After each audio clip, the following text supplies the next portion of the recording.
Candlelight movies. Every Saturday night, the old barn at the edge of town came to life.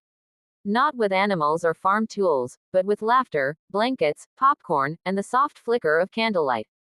It wasn't a theater. It wasn't even meant to be anything special. But for a group of small town folks, it was magic. They called it candlelight movies. It all started when Ellie Jameson, a retired schoolteacher with too much free time and an old film projector in her attic, decided to do something different. Her husband, Walter, had passed a year before, and the house felt too quiet.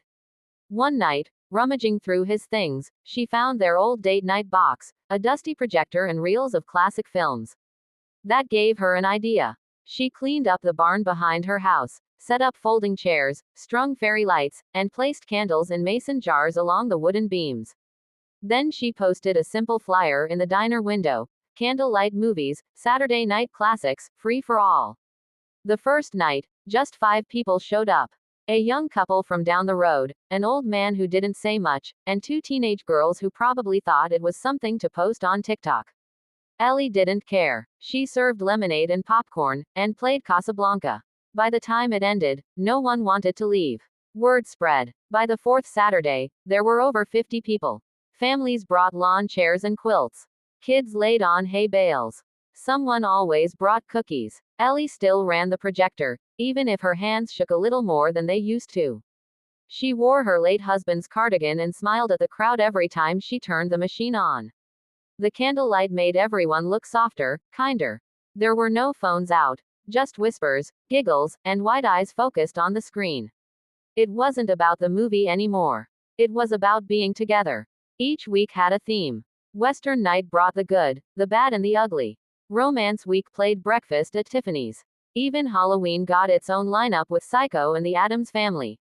Every show ended with applause, not for the movie, but for Ellie. One rainy Saturday in October, the power went out right before the movie started. People groaned. A few kids cried. But Ellie just lit more candles, smiled, and told everyone to sit tight. She pulled out her favorite book, To Kill a Mockingbird, and started reading aloud. At first, only a few listened. But her voice, soft, weathered, but strong, held them like a spell. That night, Candlelight Movies didn't show a movie. But no one seemed to mind. By winter, the town had raised enough money to insulate the barn. Local teens ran a hot cocoa stand outside. Someone donated a better projector. Another offered a heater. Still, Ellie insisted the candles stay. It's not candlelight movies without the candlelight, she said. Years passed. The town grew. Kids who once came with their parents now brought their own children. And every Saturday, rain or shine, Ellie was there, sometimes reading, sometimes laughing, always smiling. When she passed peacefully in her sleep at 92, the whole town showed up to the barn. They didn't mourn with silence. They set up the projector, lit every candle they could find, and played Casablanca, her favorite. That night, no one needed words. The candlelight said everything. And even now, on Saturday nights, you can still hear the laughter, the quiet hush before the film starts, and see the glow of flickering candles dancing on barn walls.